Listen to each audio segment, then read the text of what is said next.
A person who appears flawless, saying all the right things, showering you with gifts, and making you feel truly understood. But beneath the lavish presence and charming words lies a hidden truth, a truth of manipulation and dominance. This is a tale of a woman who believed she found genuine love only to uncover a treacherous deception. The city, once a dazzling spectacle, revealed its harsh reality upon closer inspection. Amira's life was a monotonous cycle of work and solitude, but fate had other plans. One fateful evening, a mysterious figure entered her world, promising a transformation that would alter her existence forever. Victor Hale exuded an air of sophistication and wealth, his polished appearance and demeanor commanding attention. His style was understated yet powerful, reflecting a man accustomed to luxury. His confidence was palpable, as if money wasn't just something he had, but a part of who he was. Amira's encounter with Victor took place in her workplace, a restaurant. He made a lasting impression with his late-night visits, extravagant wine orders, and generous tips. His politeness and charm seemed refined, a trait often associated with affluent individuals who have mastered the art of etiquette and social grace. Victor's interest in Amira grew with each visit. He first inquired about her name, then boldly requested her phone number. Amira was initially wary, knowing that men of Victor's stature rarely pursued women from her background. Yet, there was something about the way he pronounced her name that put her at ease and made her overlook her reservations. Victor surprised Amira with a thoughtful gesture, sending white lilies to her workplace, a flower that held sentimental value for her. The fact that he knew this personal detail without her explicitly sharing it was unsettling. However, Amira found herself dismissing her concerns, as the attention and care from someone like Victor were a welcome respite from her difficult circumstances. Victor's daily messages became a constant source of flattery and attention for Amira. His sweet greetings and reminders to take care of herself boosted her self-esteem. Though his comment about paying for her smile hinted at a possessive undertone, Amira chose to focus on the positive feelings his words evoked. For now, she enjoyed the sense of being cherished, even if it came with subtle strings attached. A week into their interaction, Victor made a grand appearance, pulling up in a sleek black car. With his signature smile, he invited Amira to join him on an adventure, promising an escape from her mundane surroundings. He whisked her away to an upscale rooftop restaurant, where the ambiance reeked of luxury, offering a stark contrast to her everyday life. As they dined, Victor engaged Amira in conversations about his sophisticated interests, making her feel lighthearted and carefree. However, when the check arrived, Amira instinctively moved to cover the cost. Victor firmly yet gently intervened, his expression turning solemn. His insistence that she shouldn't pay signaled a shift in their dynamic, hinting at a power imbalance and his expectation of control in their relationship. Amira felt conflicted about Victor's words. While her pride urged her to resist, her practical side understood the relief his financial support could bring. When he offered her an envelope upon parting, she hesitated but accepted, rationalizing it as a generous present.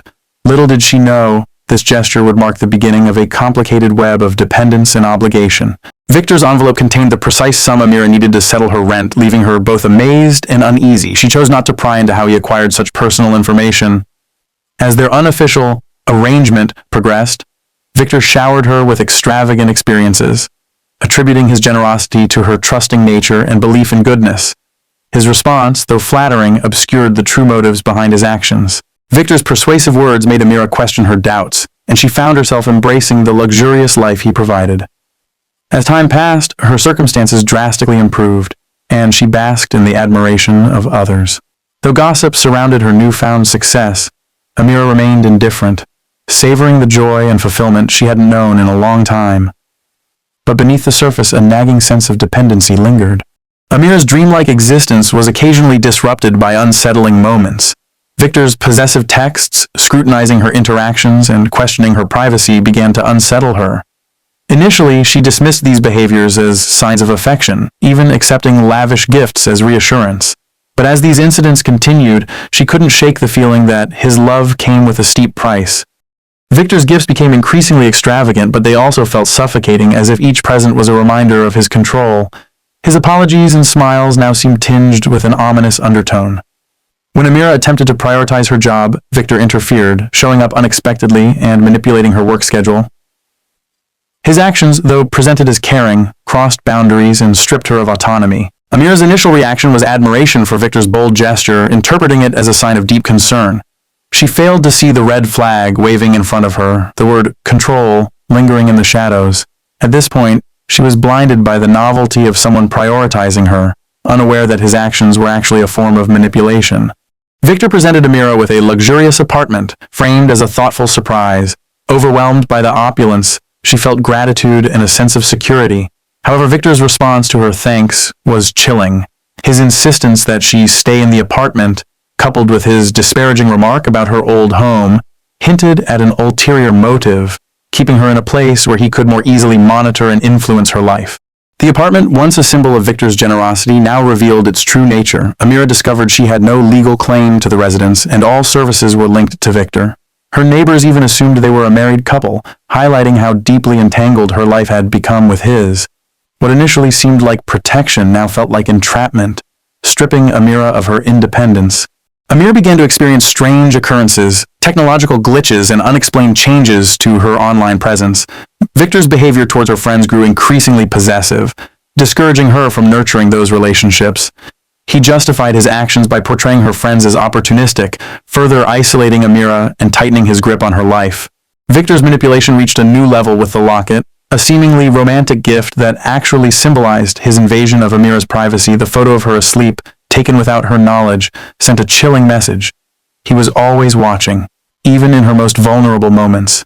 Amira's growing unease signaled that she was beginning to recognize the sinister truth behind Victor's supposed love. Victor's unsettling smile and possessive words only heightened Amira's fear. The locket had shattered any illusion of normalcy, leaving her on edge. As the night wore on, the ordinary sounds of her apartment transformed into ominous signals, and his repetitive texts claimed ownership over her. Amira's silence was a silent protest, a small act of defiance in the face of his creeping control.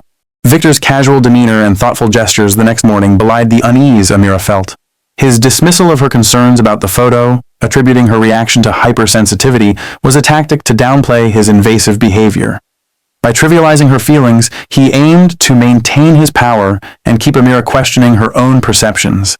Amira's attempts to suppress her fear only made her more aware of the inconsistencies in her life.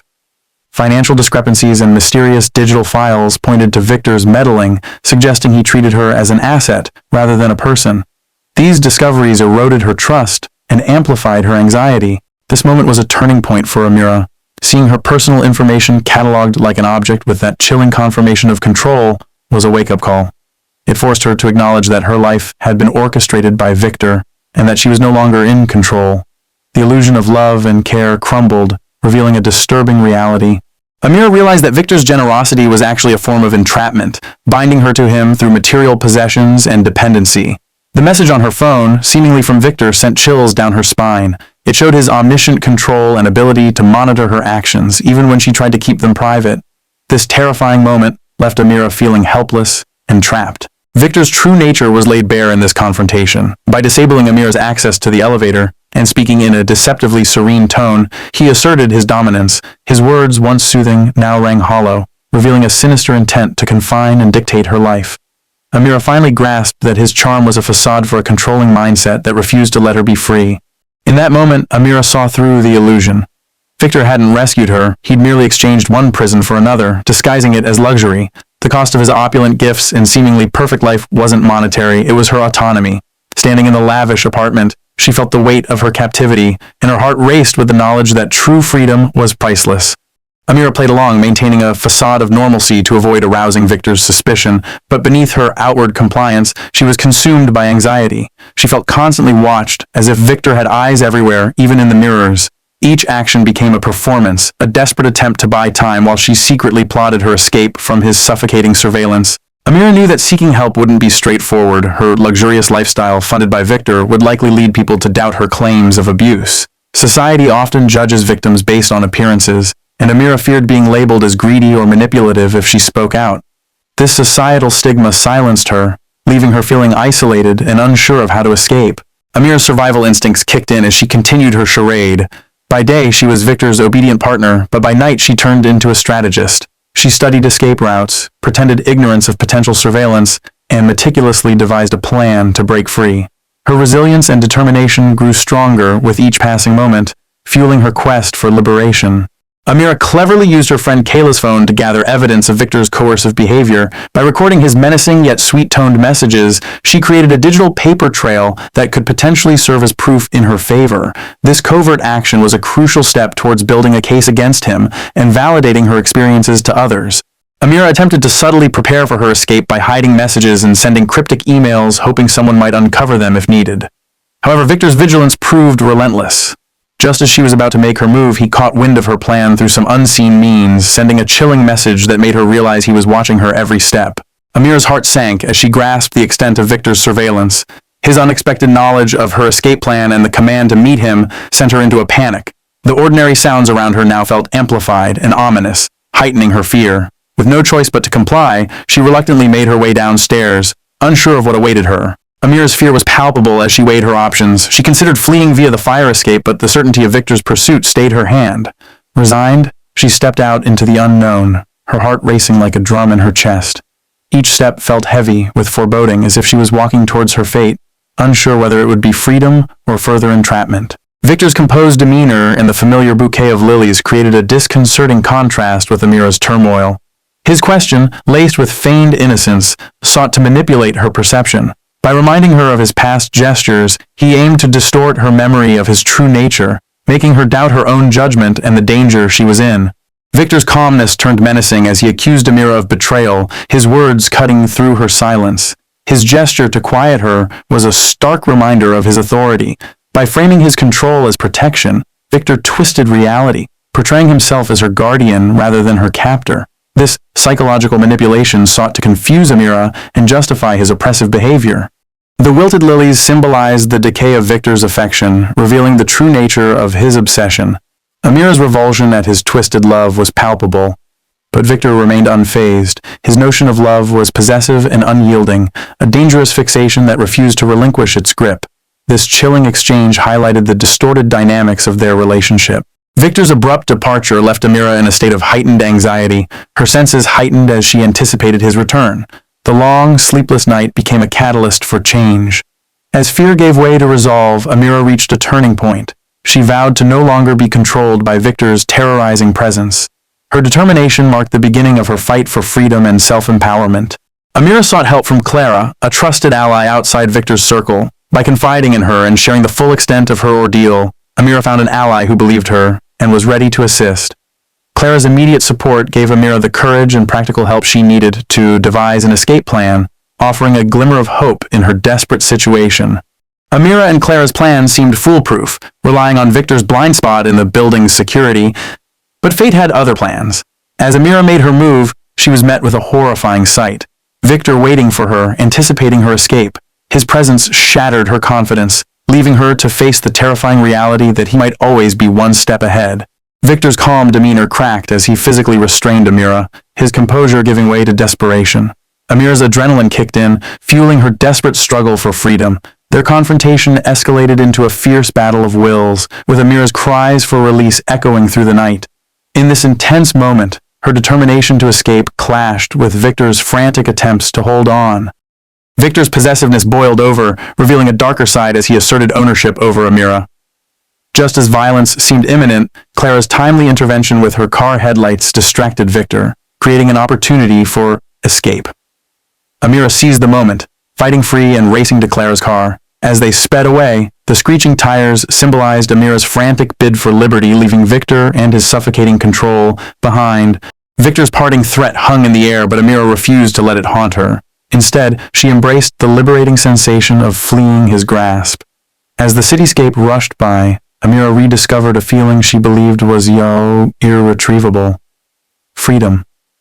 In that moment, she chose to focus on the exhilaration of escape rather than the fear of retribution, symbolizing her newfound resolve to reclaim her life. Amira's fear lingered, making her hesitant to seek immediate help. She sought refuge with Clara, but her anxiety persisted. The onslaught of missed calls and the mysterious video message escalated her dread. Despite her apprehension, Amira mustered the courage to watch the video, unsure what disturbing content Victor might have sent to intimidate or manipulate her further. The video sent a chilling message. Victor had invaded her personal space, awaiting her return. Amira's tears reflected her anguish, but she recognized that hiding wasn't a long-term solution. Summoning courage, she contacted the authorities, taking a crucial step towards justice and ensuring her safety. This call marked a shift from victimhood to empowerment as Amira sought to hold Victor accountable for his actions. Amira faced the harsh reality that wealth and influence can hinder justice. Despite her efforts, the police were limited in their ability to act without concrete evidence. The officer's warning underscored the challenges she might encounter. Undeterred, Amira focused on starting anew, adopting a fresh identity, securing employment, and severing ties with her past. These measures were her way of reclaiming autonomy and safeguarding herself from Victor's potential retaliation. Amira's gradual healing was interrupted by a familiar, ominous sight, a black car mirroring Victor's vehicle. Her instincts kicked in, fear resurfacing as the window descended. She braced herself, unsure if this was another encounter with her tormentor or just a coincidence. The uncertainty hung in the air, threatening to undo her progress and plunge her back into anxiety. Amira's brief glimpse of a familiar face sent her spiraling into doubt. Was it really Victor? Or was her mind playing tricks on her? She yearned to convince herself it was just a hallucination, a manifestation of her lingering trauma.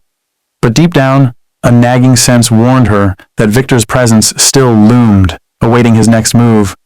Her uncertainty mirrored the ongoing struggle to distinguish reality from fear, leaving her vulnerable to his potential return. Victor, consumed by his obsession, saw Amira's escape not as an ending but as a temporary setback. He was busy plotting his revenge, determined to reassert his control and continue their twisted narrative. In his warped perspective, their relationship remained unfinished, and he was resolved to ensure it concluded on his terms, no matter the cost. Amira emerged transformed after her ordeal, her resilience forged in the fire of adversity. The timid, dependent person she once was had given way to a stronger, self-assured individual. Her newfound confidence stemmed not from external validation, but from the inner strength she discovered while enduring loss and overcoming fear. This personal evolution prepared her to face whatever challenges lay ahead, including the looming threat of Victor's return. Amira, now Mara, found solace in simplicity. Her humble life as a cafe worker offered a tranquility she cherished, far removed from the extravagant yet suffocating world Victor had created. Embracing her newfound independence, Mara cherished the modest pleasures, her cozy studio, warm sunlight, and hard-won freedom. In this unassuming existence, she discovered a profound beauty, one rooted in authenticity and peace. Mara's tranquility shattered as she recognized the unmistakable watch, a haunting reminder of Victor. Her body reacted instinctively, paralyzed by fear. The voice confirming her worst suspicions sent a chill down her spine. Victor had found her, infiltrating her carefully rebuilt life. His presence threatened to undo all her progress, plunging her back into the terror she thought she'd escaped. Victor's altered appearance belied the menacing intent in his voice, which remained as unsettling as ever. Mara stood her ground, insisting on her new identity and setting boundaries. But Victor's admission that he'd been tracking her sent a shiver down her spine. His unwelcome presence violated her safe space, and Mara's fear turned to resolve as she confronted him, determined not to let him disrupt her life again. Mara hesitated, torn between caution and curiosity. Victor's assurance that he meant no harm, coupled with his promise to leave forever, tempted her to hear him out. Despite her reservations, she consented to a brief conversation, hoping to find closure or perhaps understand his motivations. But as she agreed, a lingering doubt whispered that even a short encounter could reopen old wounds and jeopardize her hard-won peace. Victor's admission, bathed in the contrasting light, hinted at a glimmer of self-awareness. For the first time, he acknowledged his twisted perception of love, suggesting a potential shift in his mindset. Mara, wary of false apologies, remained quiet, observing his expression and searching for sincerity. Her silence pressed Victor to continue, to prove his words weren't just another manipulation. Victor's confession of downfall and his offer of the apartment deed seemed to symbolize a genuine attempt at redemption. Yet, Mara's instincts flared, warning her that this could be a ruse, a way to lure her back into his web. The deed, though presented as a gesture of goodwill, might conceal hidden obligations or dangers. Mara's distrust lingered, making her hesitant to accept anything from Victor, even if it appeared to be a peace offering. Victor's words struck a chord, touching on the complex question of redemption. Mara found herself questioning whether someone like Victor, entrenched in his controlling ways, could genuinely transform. His sincerity, though potentially deceptive, momentarily swayed her. She grappled with the possibility that even the most flawed individuals might change, leaving her torn between caution and the hope that Victor could be an exception. The red mark on Victor's wrist acted as a stark reminder of his past violence, shattering Mara's fleeting sense of empathy. The memories of his abuse and manipulation resurfaced, overpowering any doubt about his intentions. Recognizing the danger of trusting him again, Mara firmly ended their conversation, asserting her resolve to move on and leave Victor and his toxic influence behind for good. Victor's menacing tone and unsettling question about the locket sent Mara into a panic. Her hand instinctively went to her neck only to find nothing. But the uncertainty lingered. Had she truly discarded the locket? Or was it still somewhere, a lingering connection to Victor? His words planted a seed of doubt, suggesting he might still have a hold on her even after all this time. Mara's fears spiked as she wondered if she'd ever be fully free from his grasp. Victor's ominous smile and the appearance of the black car with his henchmen revealed his true intentions: to intimidate and recapture Mara. The meeting was never about forgiveness or resolution. It was a calculated move to corner her. Mara's realization came too late, as she faced the daunting prospect of being taken back into Victor's clutches. Her fight for freedom seemed far from over.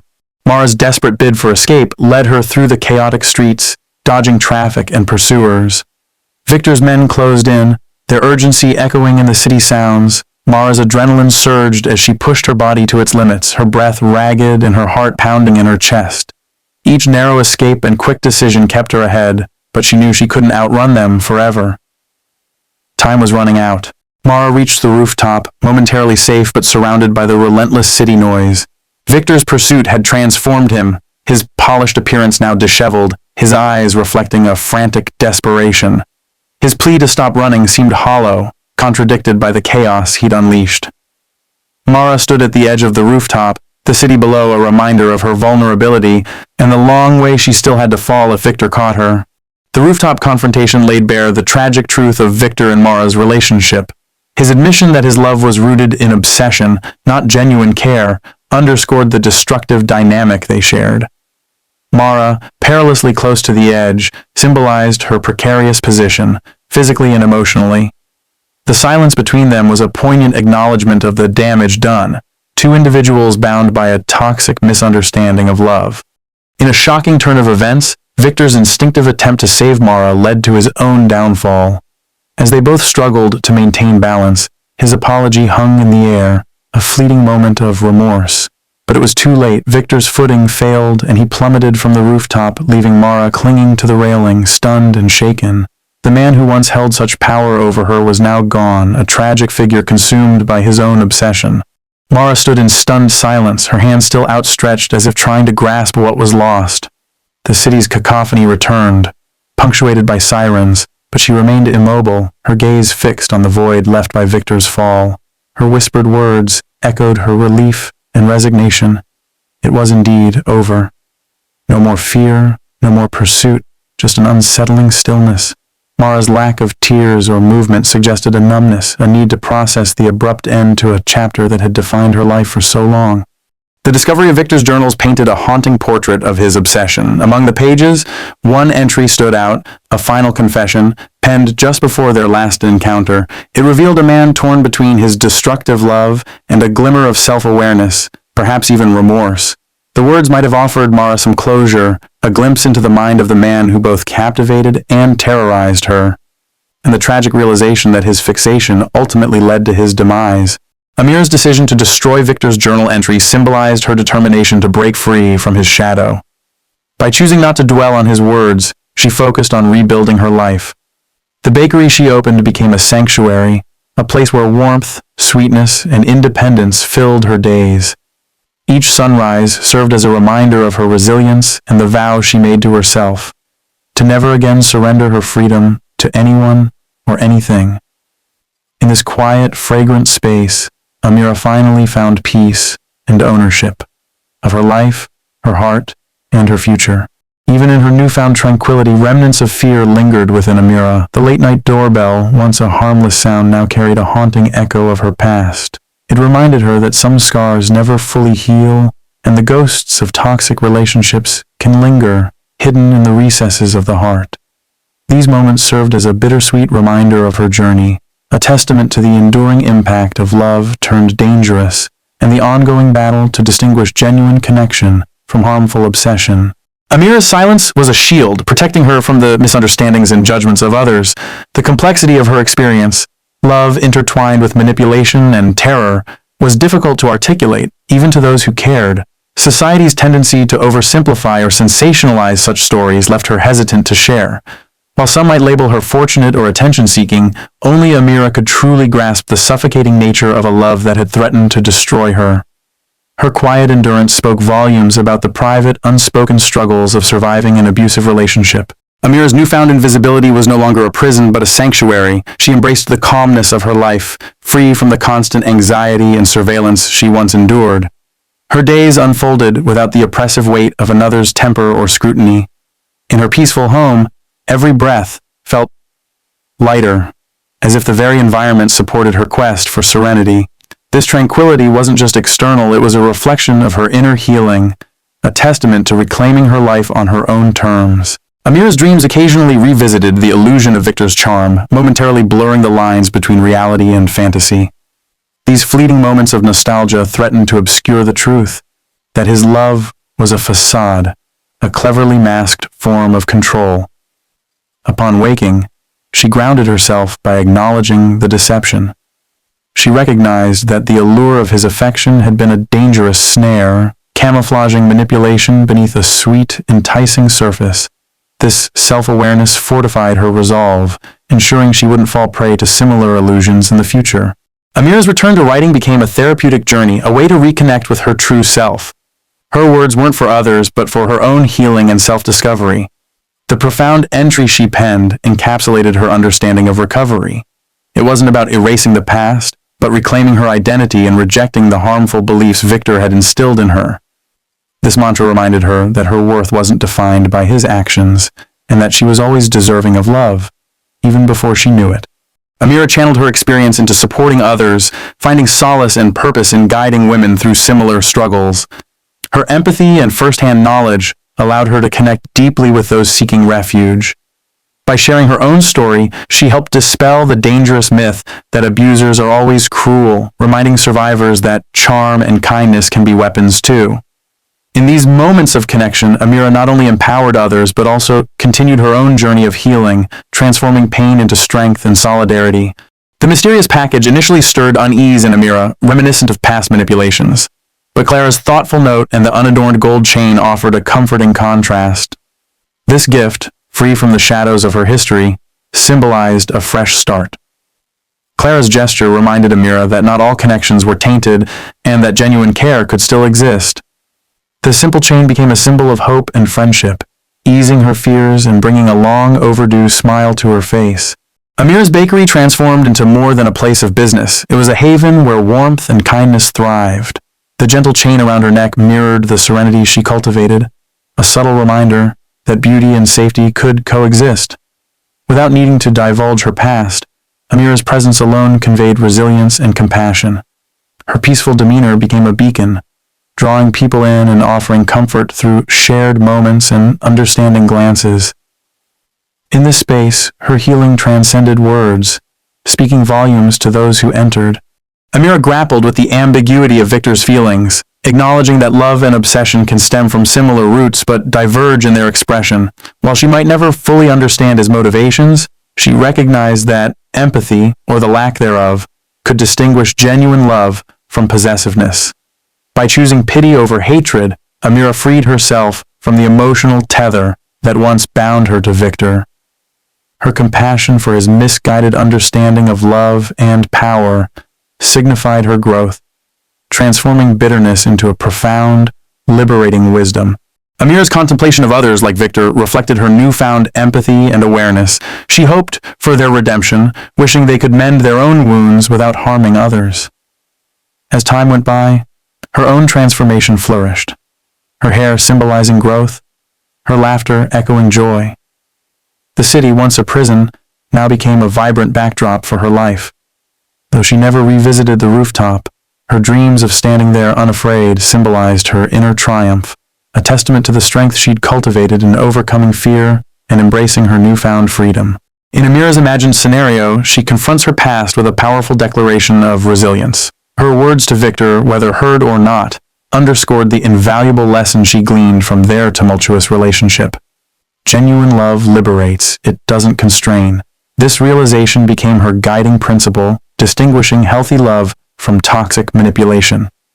Amira's journey taught her that true love is about growth, freedom, and acceptance, not possession or domination. Her story serves as a poignant reminder that even darkness can illuminate the path to understanding and embracing authentic, nurturing love. Amira's enigmatic answer to the bakery's name held a deeply personal meaning, symbolizing her triumph over adversity. The fifth lily represented her ability to find beauty and hope, even in the aftermath of pain. Though others might not grasp the full significance of Amira's understanding was all that mattered. As the scene fades, her voice lingers, a testament to her resilience and the serene power she's discovered within herself. In that moment, she embodies a quiet. Amira's final words encapsulate her profound transformation. She evolved from believing love must be painful to recognizing that true love illuminates and guides rather than harms. This wisdom, born from her experiences, now serves as her mantra, a reminder that love should nurture and uplift, not cause suffering. Her journey, though marked by darkness, ultimately led her to a brighter understanding of love's transformative power.